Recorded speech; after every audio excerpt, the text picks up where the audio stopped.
saya ditohok dengan pertanyaan yang mungkin sulit saya jawab. Marzuki, saya nanya, jangan-jangan saya tidak mengharamkan rokok karena Anda sendiri suka rokok, sehingga Anda nggak mengharamkan subjektif. Rokok nggak haram karena memang suka rokok. Saya jawab,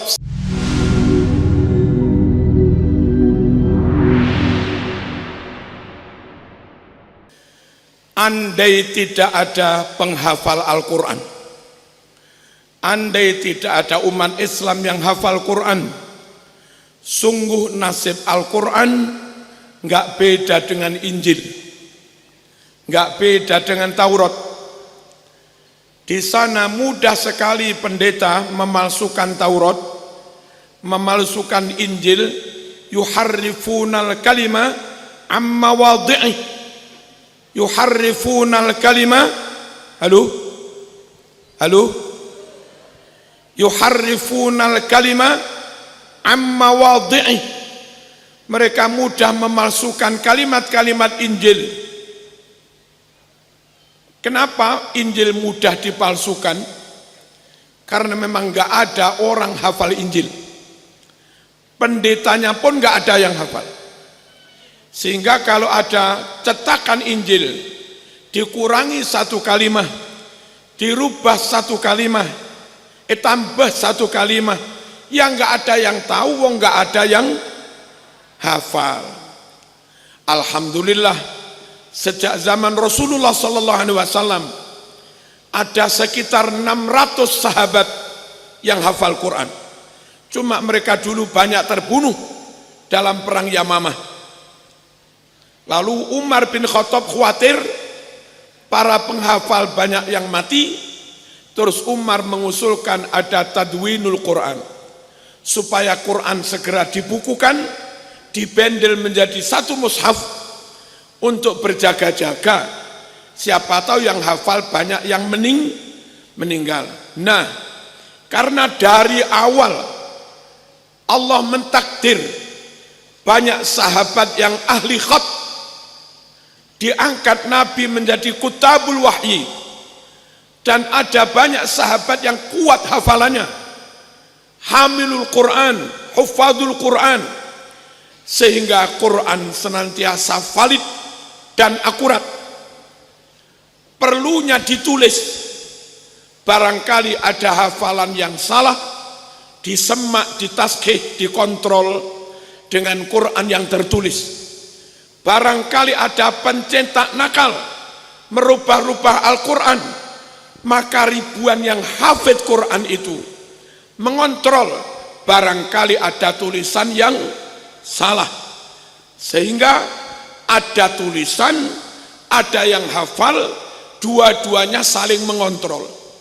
Dulu saya ingat di Madiun ada orang membeli Quran mushaf di toko kitab, ternyata di dalamnya ada yang palsu.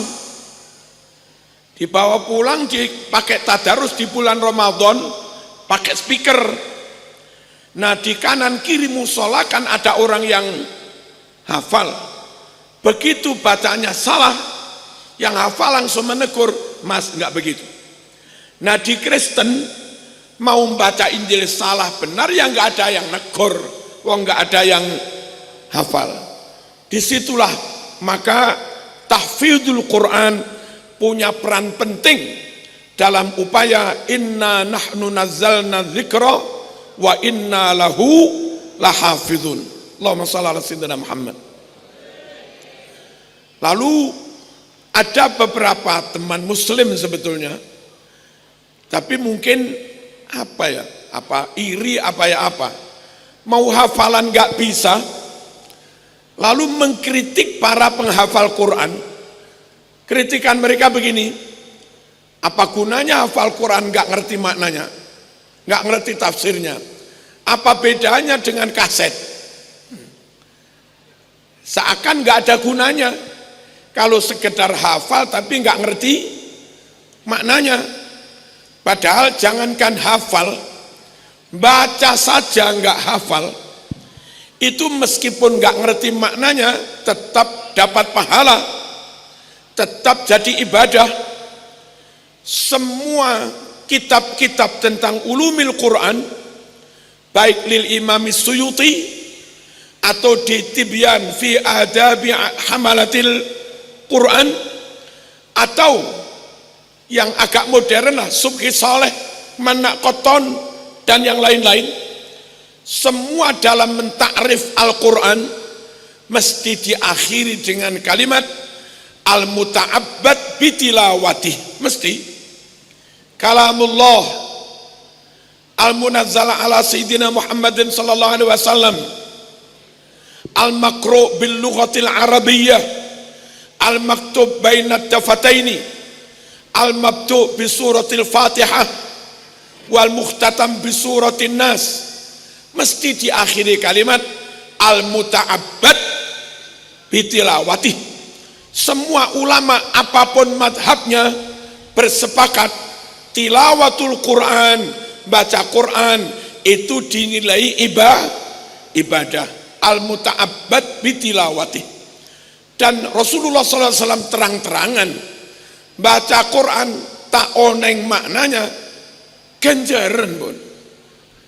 Man qara'a harfan min kitabillah falahu hasanah wal hasanatu bi asri amsalihha.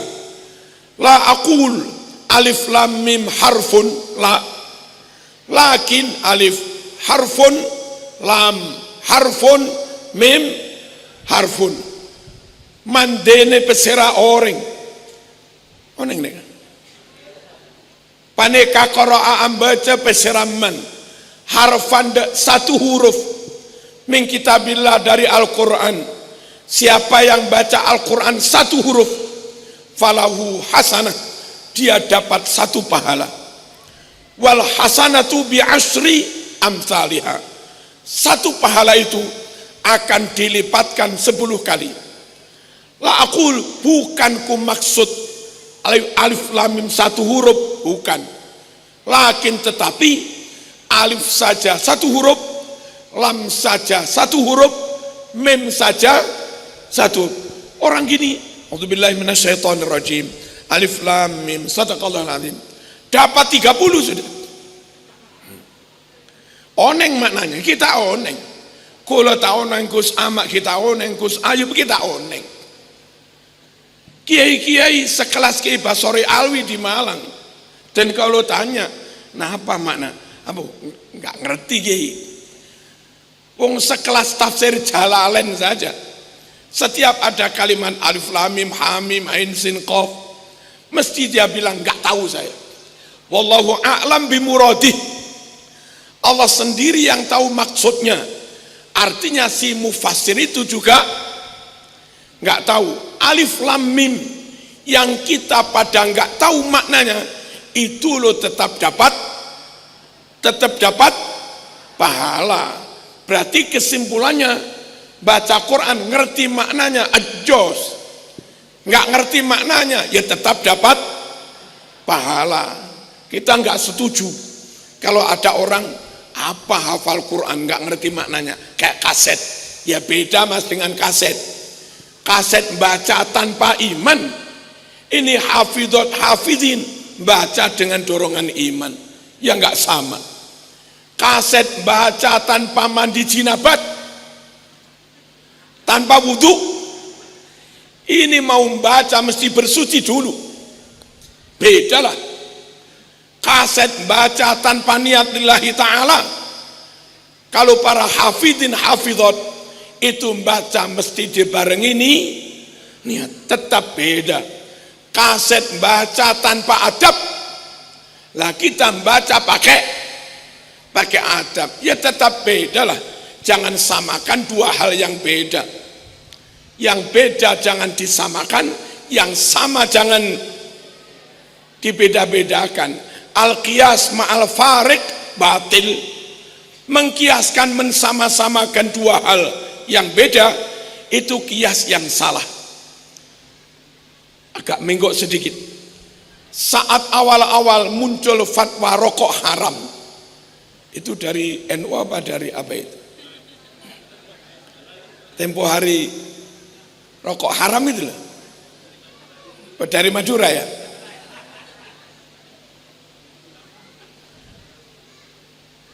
Kami diundang oleh IMM, Ikatan Mahasiswa Muhammadiyah, mewakili NU. Lalu ada Dr. Rizal dari Majelis Tarjih, mewakili Sahibul Fatwa bihurmati tadkhin. Lalu diskusi.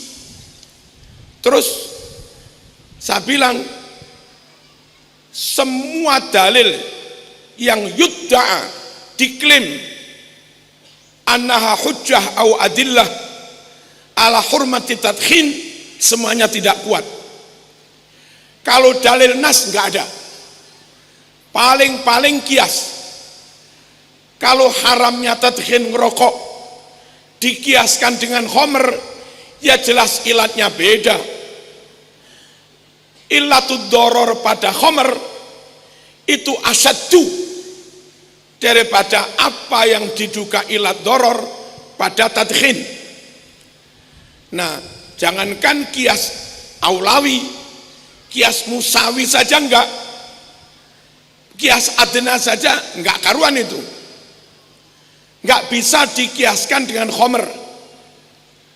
Lalu kalau alasannya ada zat ini membahayakan, saya bilang dalam kerating deng juga ada zat-zat itu.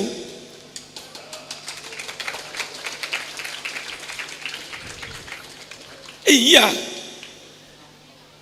dalam mie Indomie juga ada. Lah kalau alasannya ada zat-zat itu, ada zat aditif macam-macam, lalu Anda haramkan rokok, ya jangan diskriminasi. Sekalian semua jenis makanan, minuman yang mengandung zat itu haram semua sudah. Rokok haram, Indomie haram, kerating den haram.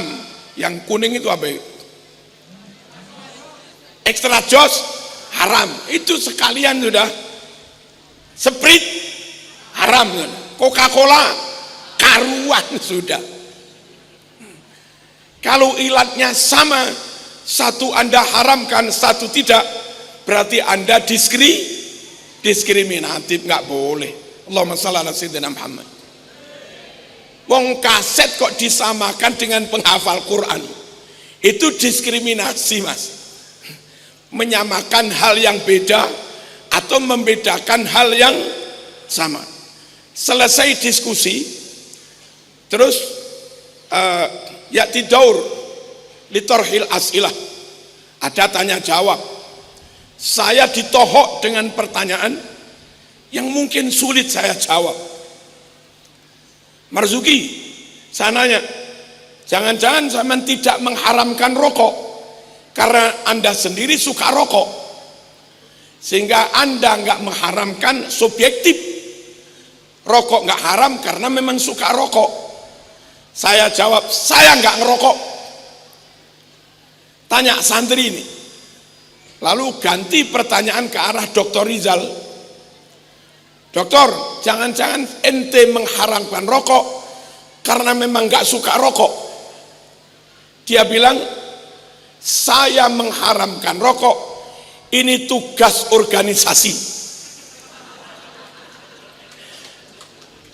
Sosialisasi tentang fatwa haramnya rokok.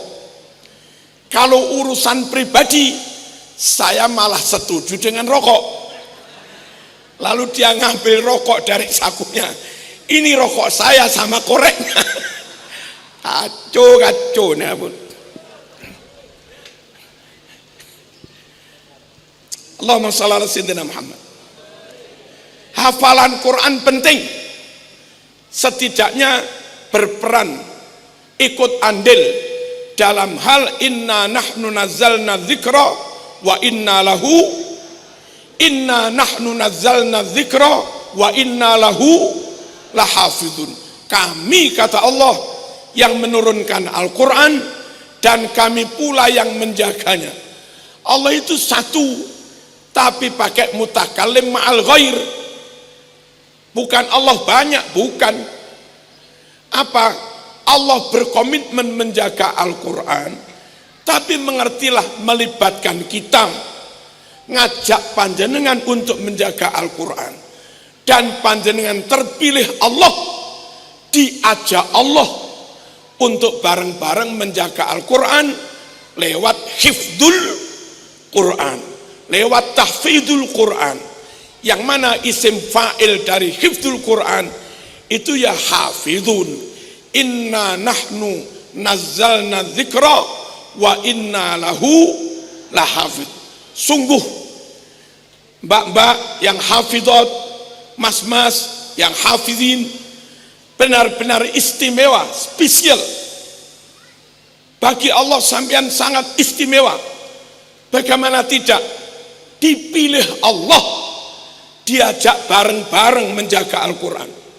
Dipercaya Allah, diajak bareng-bareng menjaga Al-Quran. Jarang loh orang dipilih Allah, jarang loh orang diamanai Allah, dipercaya Allah, bareng-bareng tugas menjaga Al-Quran. Dan lebih jelasnya, lebih sharihnya, Nabi mengatakan ahlul Quran ahlullah wa khassatuh.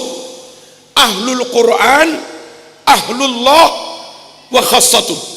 Orang yang ahli Al-Quran, ahli khatnya, ahli tafsirnya, ahli istiqomah bacanya, meskipun gak hafal, atau ahli hafal, semua yang ahlul Quran itu menjadi keluarganya Allah. Wa khassatuh, dan menjadi orang-orang yang diistimewakan oleh Allah. Namanya orang istimewa, keluarga sendiri. Orang lain masuk rumah mesti notok isti'zan. Keluarga sendiri masuk saja. Orang lain mau masuk diperiksa. Ahlul Quran, mbak-mbak, mas-mas ini tanpa hisab sudah. Seheran kan? Jamaah tahfidz dari Medung, abo langsung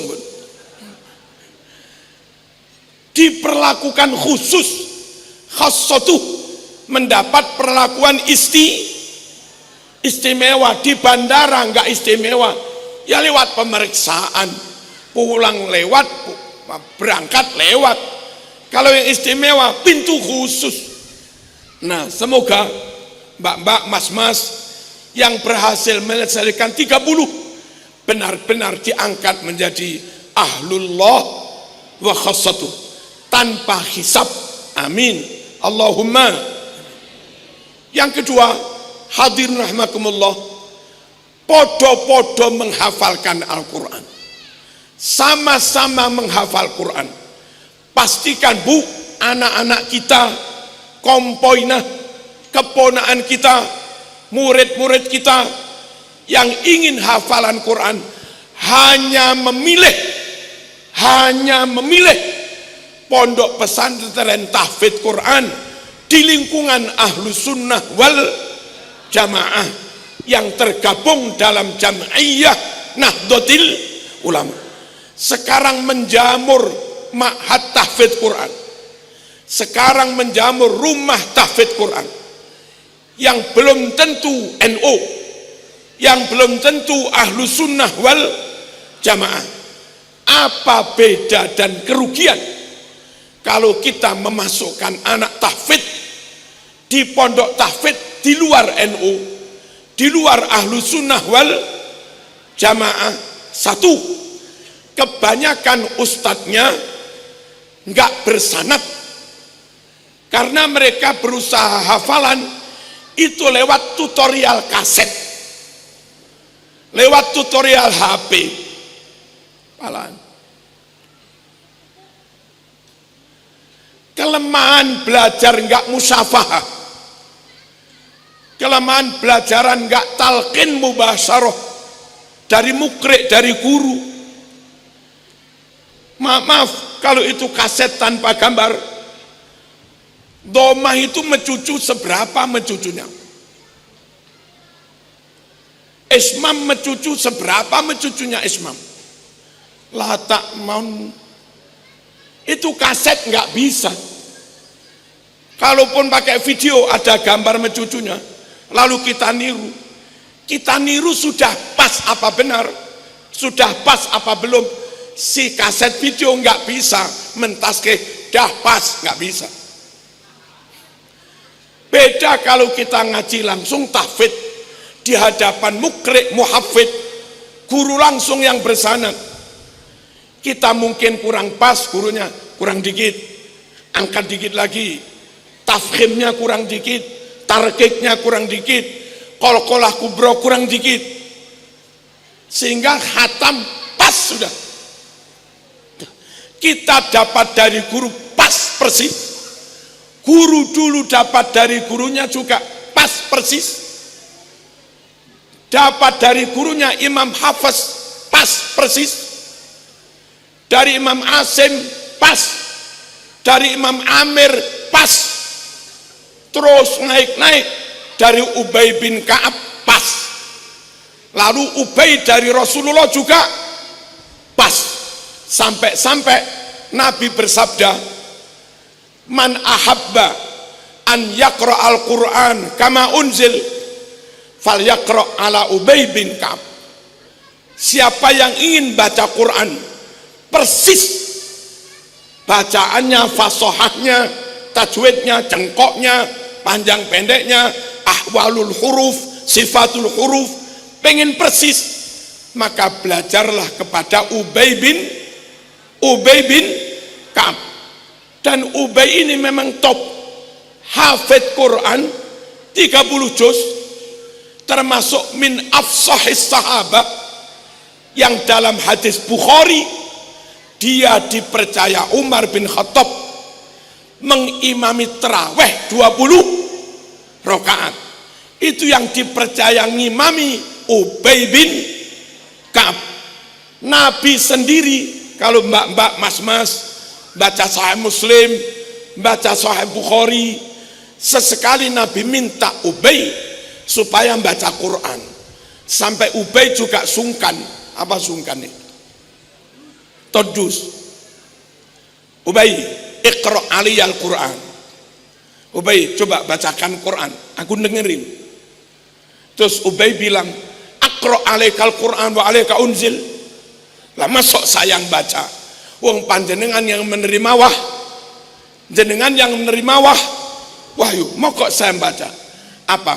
Saya juga suka uhib an asma min ghairi. Saya ingin mendengar bacaan dari orang lain, sekaligus ngecek si muridnya ini bacanya sudah pas apa belum.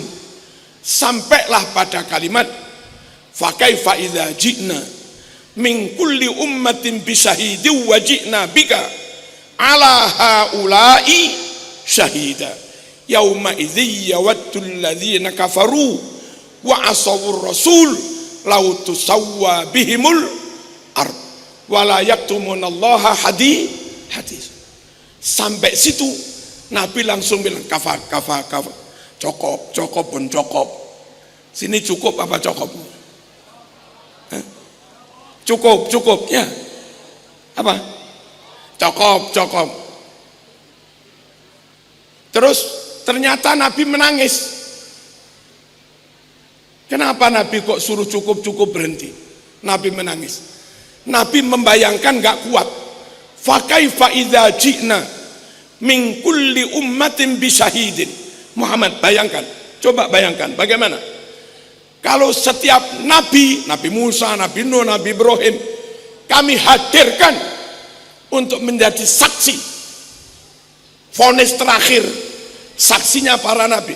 Ibrahim dalam, azar bapakmu, nggih, secara biologis bapak saya. Azar bapakmu mukmin apa kafir?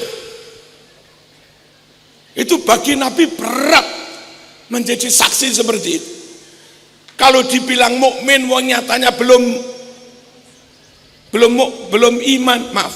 Kalau dibilang mukmin, nyatanya belum masuk Islam. Kalau Ibrahim bilang kafir, dok neraka selamanya. Dan itu wakilah bapaknya. Nabi Muhammad wajibna bika ala haula syahida.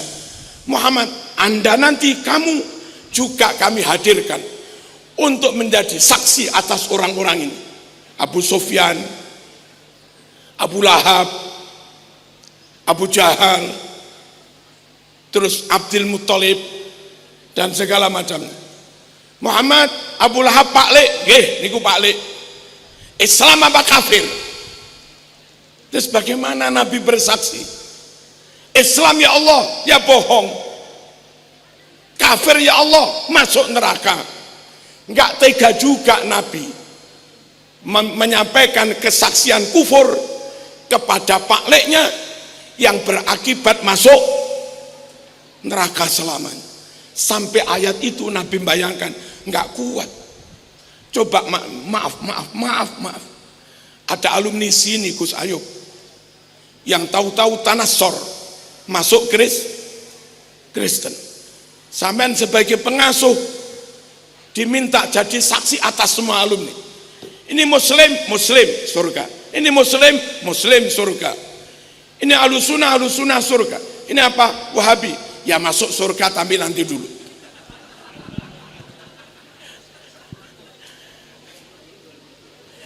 Ini apa? Ini murid. Dan mungkin dulu pernah jadi khodam sampean. Dekat dengan sampean. Ternyata masuk Kristen. Gimana kita bilang di hadapan? Kafir ya Allah. Itu dulu orang dekat dengan sampean. Iman ya Allah, ya bohong. Lah Nabi nggak kuat disuruh menjadi saksi atas hal-hal yang demikian. Itu yang membuat Nabi sampai menangis.